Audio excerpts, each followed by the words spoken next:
This is Government Unfiltered. I'm Dan Williams. This podcast is a reading of the December 22nd, 2022 final report from the Select Committee to investigate the January 6th attack on the United States Capitol. Chapter 4. Just call it corrupt and leave the rest to me. 4.9. December 28, 2020. The Clark Letter. On December 28, 2020, Clark sent a 5-page draft letter to Donahue and Rosen. The letter was addressed to 3 Georgia state officials, Governor Brian Kemp, Speaker of the House David Ralston, and President pro tempore of the Senate Butch Miller. It contained places for Rosen and Donahue to affix their signatures, which they steadfastly refused to do. The letter, if signed and sent, may very well have provoked a constitutional crisis. The letter was attached to an email from Clark in which he requested authorization to attend a classified briefing by the Office of the Director of National Intelligence, ODNI, led by DNI Radcliffe on foreign election interference issues. ODNI did not find any foreign interference in the voting process or counting, but Clark apparently believed some of the conspiracy theories that had been floated. Specifically, Clark claimed that hackers have evidence, in the public domain, that a Dominion machine accessed the internet through a smart thermostat with a net connection trail leading back to China. Clark added, ODNI may have additional classified evidence. This crackpot claim had been shared by other Trump officials and associates as well.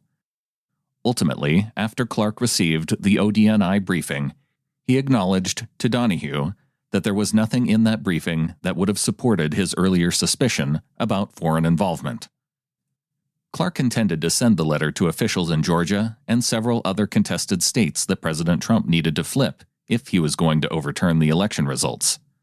The Department of Justice is investigating various irregularities in the 2020 election for President of the United States, Clark wrote.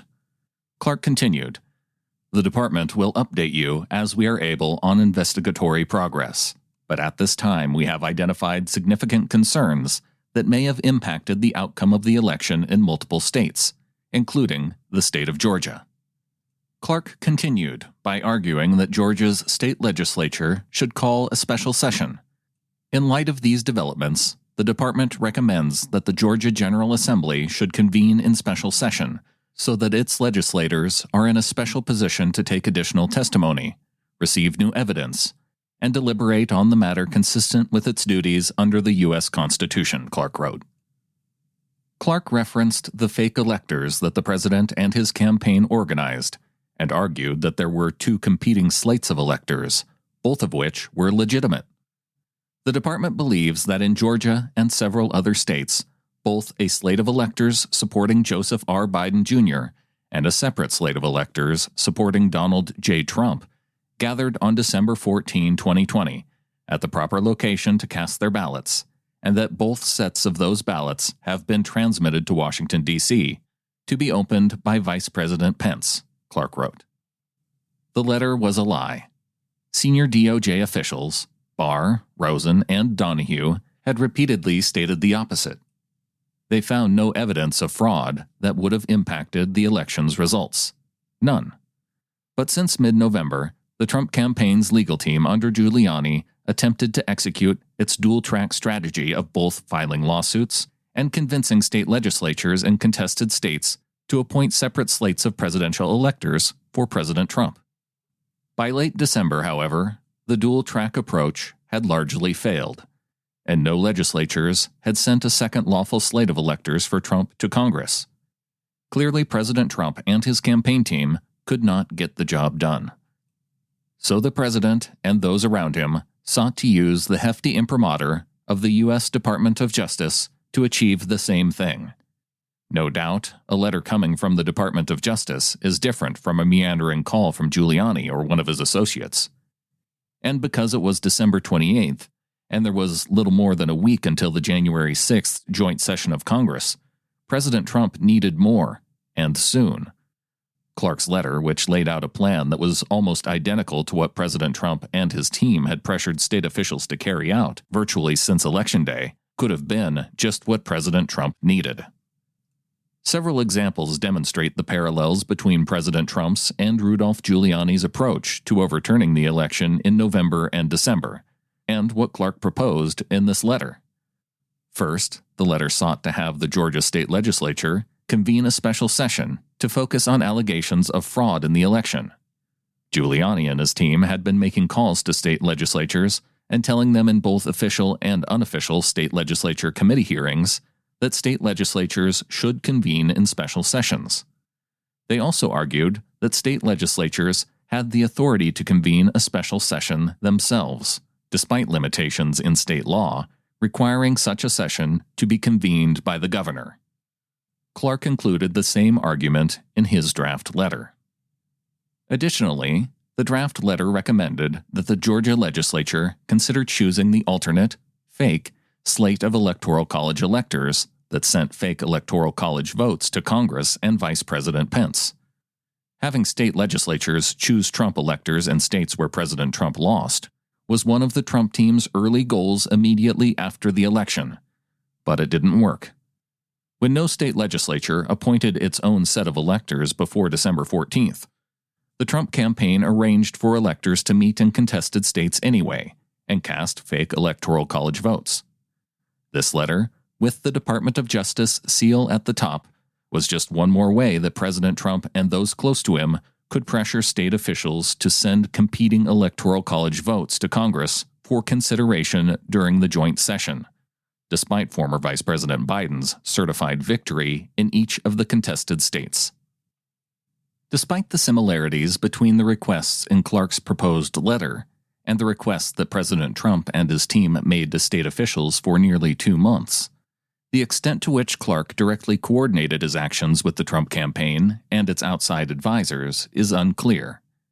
Clark asserted his Fifth Amendment rights and various other privileges to avoid answering the Select Committee's questions about these and other topics. When Giuliani was asked during his Select Committee deposition whether he remembered discussing DOJ issuing a letter like Clark's, Giuliani refused to answer because it implicated attorney-client privilege with President Trump. But when asked if he recalled ever recommending that Clark be given election-related responsibilities at DOJ, Giuliani said, "I do recall saying to people that somebody should be put in charge of the Justice Department who isn't frightened of what's going to be done to their reputation, because the Justice Department was filled with people like that." And the investigation has also revealed that Clark and John Eastman were in communication throughout this period. One person who had worked with Eastman and others in his circle was a lawyer installed to work with Clark at the Department of Justice in mid-December, the final weeks of the Trump administration, named Ken Klukowski. Klukowski was a Trump administration political appointee, serving as a senior counsel under Clark in DOJ's Civil Division. After serving as a lawyer in the Office and Management and Budget, OMB, for more than a year, and volunteering as a lawyer for the Trump campaign after Election Day, Klukowski only joined the department when the administration's personnel staff expedited his appointment, because the White House's Presidential Personnel Office wanted him in soon. On the morning of December 28th, Clark asked Klukowski to draft the Georgia letter for him.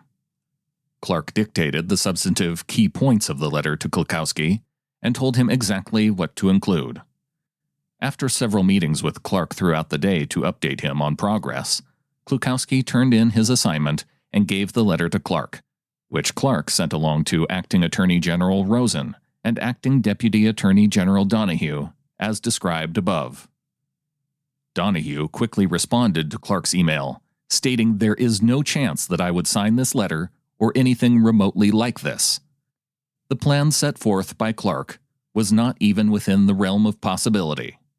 Donahue warned that if they sent Clark's letter, it would be a grave step for the department to take, and it could have tremendous constitutional, political, and social ramifications for the country.